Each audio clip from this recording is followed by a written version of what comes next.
Olá para você que acompanha a programação da TV Câmara, muito obrigado pela sua audiência. Começamos mais uma entrevista e hoje falando sobre Imposto de Renda 2016, ano base 2015. E para isso estamos recebendo aqui no estúdio a Marina Aiello Sartor, que é auditora da Receita Federal. Marina, obrigado pela sua presença, seja bem-vinda. Eu que agradeço a oportunidade. E para começar a falar sobre Imposto de Renda, precisamos lembrar quem são as pessoas que devem declarar o imposto nesse ano, que devem fazer lá o download do programa e enviar os dados à Receita. Sim. As pessoas físicas que são obrigadas a declarar o imposto de renda são aquelas que auferiram rendimentos tributáveis superiores a R$ 28.123,91 no ano de 2015. Se esses rendimentos forem isentos ou não tributáveis, esse limite é de R$ 40 mil. Se essa receita for oriunda da atividade rural, o limite da obrigatoriedade é R$ 140.619,55. Se a pessoa física também detém a posse de bens e direitos com valores superiores a R$ 300 mil, ela também está obrigada a declarar. E também aquelas pessoas físicas que tiveram ganho de capital e pretendem utilizar o produto desse rendimento na aquisição de outro imóvel dentro de 180 dias, também está obrigada a declarar. Quando você falou de bens e direitos, só para a gente esclarecer, o que significa isso? Por exemplo, se ela tem um carro, se ela tem uma casa, um apartamento, se ela recebeu uma herança, e vem com esses bens já, e vai adquirindo bens. Então, quando esse valor ele ultrapassa R$ 300 mil, ela é obrigada a declarar. Mesmo que a pessoa, porque, por exemplo, se a gente pegar o básico, que é os 28 mil e alguma coisa lá por ano, que dá pouco mais de R$ 2.300 por mês, se o contribuinte tiver uma renda menor do que R$ 2.000, um exemplo, ganha lá por mês R$ 1.500 ou um salário mínimo, mas tem um patrimônio de R$ 300 mil acima, ele tem que fazer a declaração. Tem que fazer a declaração. Interessante lembrar isso, né? Sim. E todo ano, Marina, a Receita ela faz algumas modificações, tanto no programa de declaração, quanto no formato mesmo da declaração, das ferramentas. Existem novidades esse ano? Sim, existem novidades. A principal novidade no programa é a unificação do botão que valida, que gera o erro e transmite a declaração. Hoje, todos esses processos de verificar a pendência, gravar e entregar, hoje eles estão reunidos num só botão. Essa é a principal novidade no programa. A interface continua a mesma? A interface continua a mesma, sempre com alguma melhora. Ele é um programa que vem sendo aperfeiçoado ao longo dos anos.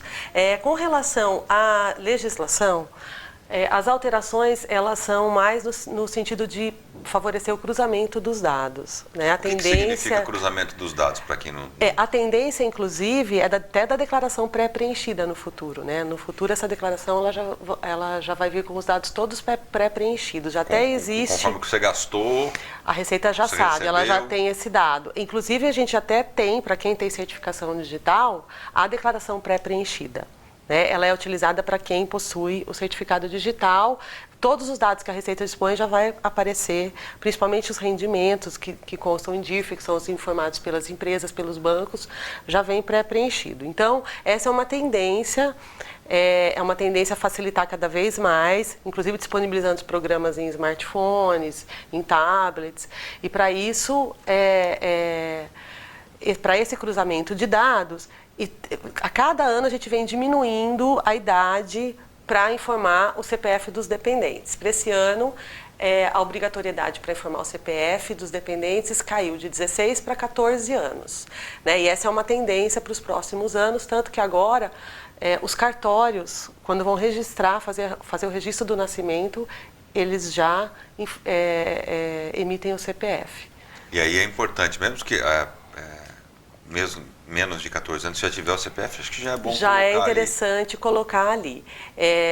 E uma outra obrigatoriedade, uma outra alteração é a obrigatoriedade dos profissionais da área médica e advogados informar o CPF dos tomadores de serviço.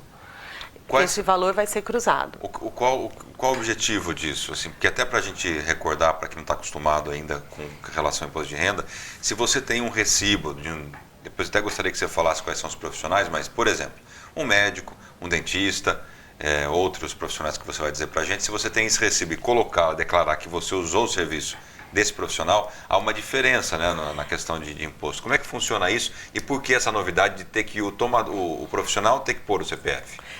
Existe a previsão legal de se deduzir dos rendimentos tributáveis os valores gastos com despesas médicas. Esses valores, esse valor, né, essa dedução não tem limite, né, e então é importante colocar, para não cair na malha, corretamente o valor efetivamente pago com o CPF do profissional. Este valor vai ser cruzado com a informação que o prestador de serviço informou para a Receita.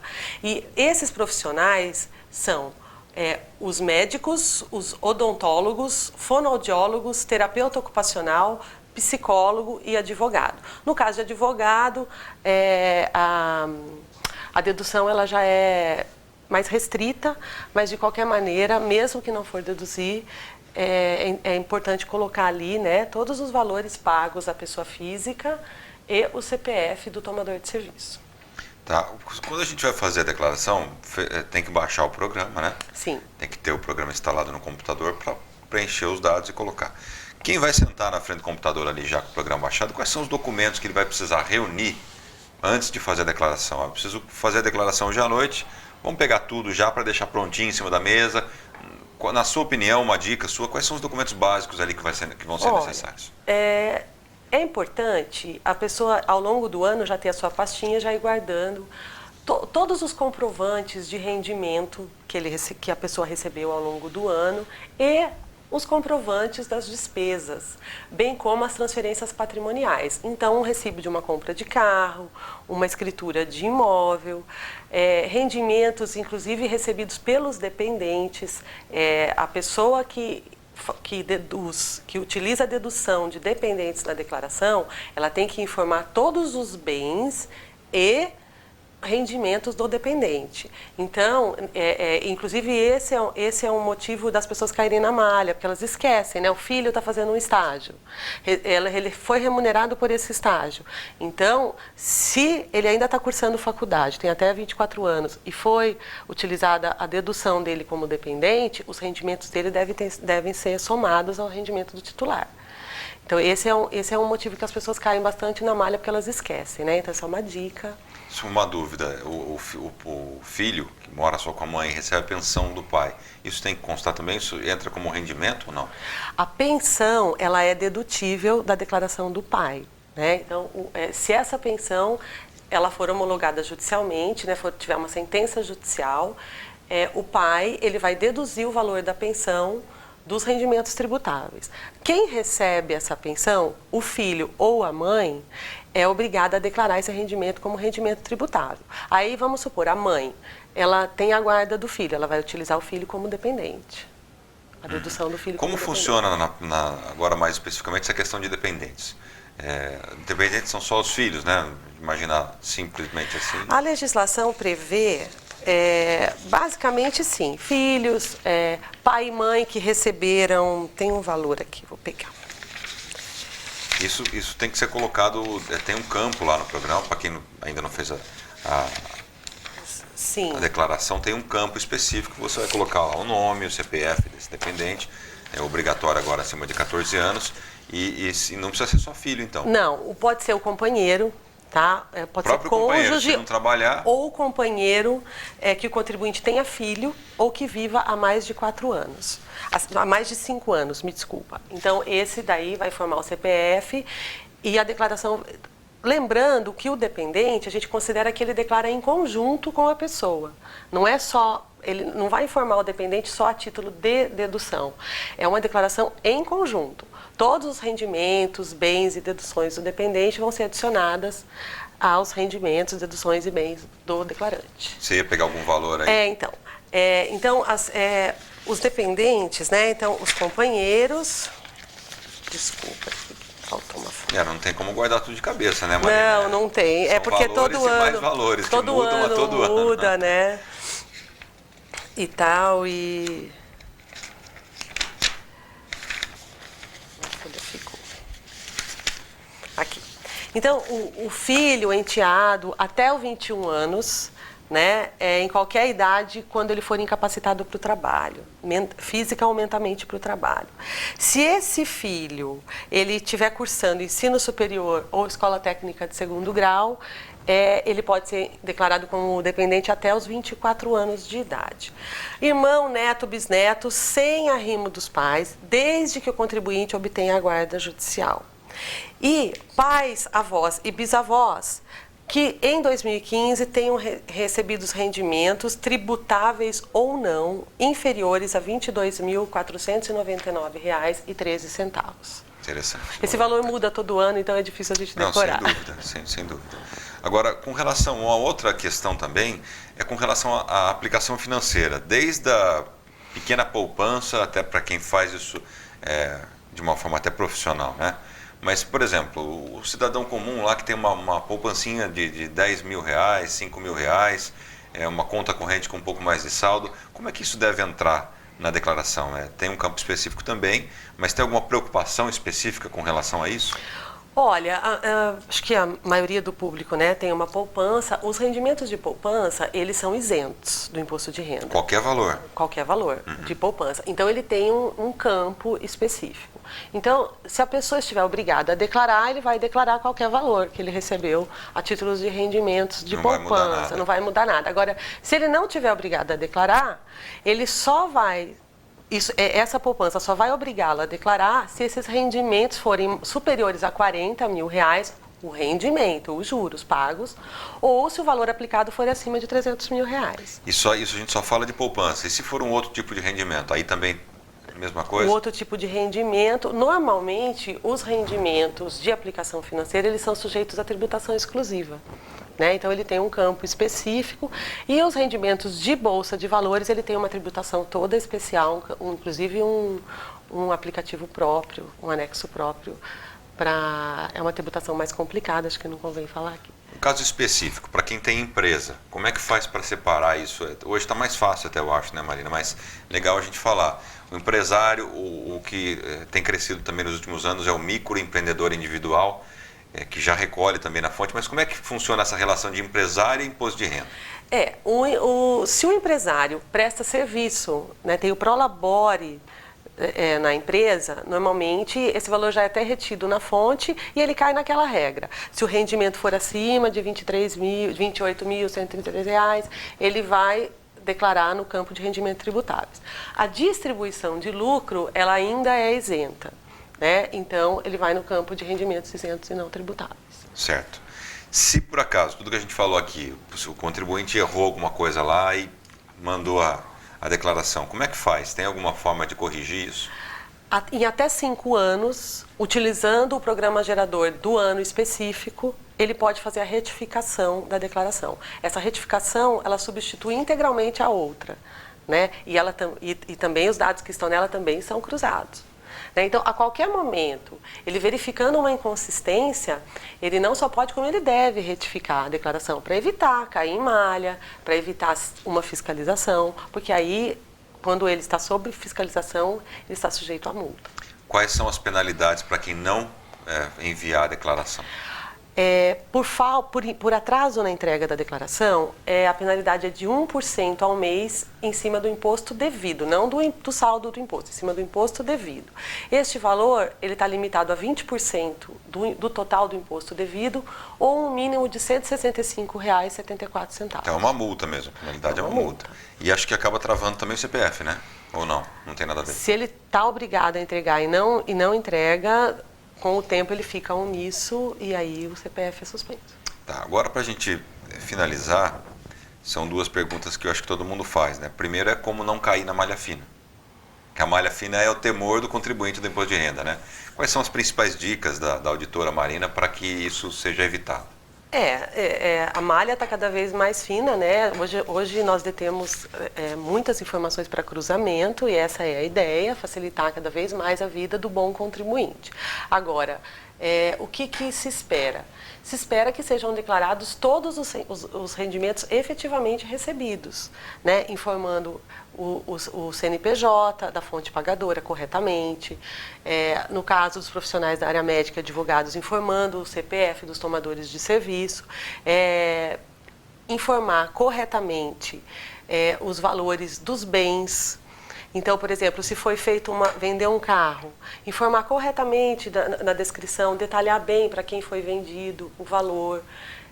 Se vender um imóvel, preencher o anexo do ganho de capital, apurando corretamente o imposto e guardar os comprovantes de despesas, né, que o contribuinte tem direito a deduzir, né? Nesse caso, acho que até já tem que começar a pensar agora para o ano que vem, né? Sim, ele já tem que ir guardando. Se não guardou alguma coisa, esqueceu, a partir de agora, tomar mais ciência disso para que no ano que vem não tenha problema, né? Sim, e o próprio programa, nós recomendamos que sejam preenchidos todos os campos e no final ele vai calcular qual forma de tributação é mais favorável, se pelo desconto simplificado ou se pelas deduções legais. Seria essa pergunta, essa é uma última questão. Simplificado e a completa, como é que é a diferença disso? O que diferencia? Como escolher isso? Apesar que você falou, o programa já dá lá, né? Se você colocar no simplificado, às vezes ele te dá uma restituição, fica verdinho lá, e se você colocar na completa, não. E também vice-versa, né? Não é porque é a completa que vai cobrar e a simplificada vai te dar uma restituição. Não é essa a regra. O próprio programa ele já vai ali informando o resultado do imposto. Então, nós recomendamos que o contribuinte preencha todos os campos e depois, ao final, ele opte pelo desconto simplificado ou pelas deduções legais. Tanto faz, né, Marina? Isso não vai dizer que ele vai cair na malha fina por optar por uma ou por outra. Não, é o seguinte, o desconto simplificado é uma presunção, né, uma ficção legal, em que se presume que até 20% dos rendimentos dele são considerados despesas que não necessitam de comprovação. Esse valor está limitado a R$ 16.754,34. Então, se a pessoa teve um rendimento maior que 20%, que o 16 mil seja 20% do rendimento dele, né? E as despesas dele forem maior que esse valor, compensa. Então, se a despesa dele for maior que 20% do seu rendimento, compensa ele fazer pela completa, pelas deduções legais. Se não, vamos supor, uma pessoa solteira, não tem dependente, não teve despesa médica, não estuda, então o desconto simplificado fica mais atrativo. Tá, agora para finalizar mesmo, a questão é a restituição, né? Que é a última pergunta que todo mundo faz. Quando é que vai restituir? Ainda está pagando do ano passado? Tem lote residual ainda? Como é que faz essa questão da restituição? Historicamente, né, são 7 lotes. O primeiro lote, ele tem uma preferência das pessoas acima de 60 anos, né, que é pelo Estatuto do Idoso, e as pessoas que entregaram antes. Então, quanto antes entregar, mais rápido vai receber a restituição. Ela é dividida em 7 lotes, isso daí tem a ver com o orçamento do governo, a gente não tem essa informação precisa. Os lotes residuais, normalmente, são de pessoas que ou retificaram a declaração, ou caíram na malha fina, estão sendo trabalhados, então eles vão recebendo nesses lotes residuais. Está pagando até agora ou já terminou? Sim, está pagando até... Não, o lote normal de quem não caiu na malha, o último foi em dezembro. Os residuais continuam até... Os residuais continuam, eles passam a ser trimestrais, depois passam a ser semestrais, isso daí ele varia um pouco. Até porque você falou que são 5 anos para fazer uma retificação, né? Sim. Tá, se alguém tiver alguma dúvida ainda que a gente não falou aqui, tem algum endereço na internet para que possa ser solucionado essa dúvida? Essa é uma boa pergunta. Na hora do preenchimento, é importante a pessoa fazer o download ou consultar online no sítio da Receita Federal, www.receita.fazenda.gov.br, está sendo disponibilizado já há alguns anos o perguntão. Esse perguntão, eu não me lembro de cabeça, mas ele deve ter mais de 800 perguntas. Lá estão as perguntas e respostas da maioria das dúvidas do plantão fiscal. Então, a maioria das pessoas que se dirigem ao plantão fiscal para tirar dúvida, ela conseguiria sanar essa dúvida acessando o plantão fiscal. Isso facilita muito. Tanto que, antigamente, né, nós, quando dávamos o plantão fiscal, utilizávamos o perguntão. Ele era disponibilizado só para os servidores. E, de uns anos para cá, ele passou a ser disponibilizado na internet para todo mundo. Inclusive, lá tem a resposta oficial da Receita, a base legal, tem inclusive simulações com cálculo de tabela. É muito interessante. Tá certo, Marina. E bem didático. Agradeço muito a sua participação aqui, as informações. Muito obrigado e conte sempre com a TV Câmara quando precisar. Vocês também, estamos à disposição. Muito obrigado, Marina, e obrigado a você que acompanhou essa entrevista e até a próxima.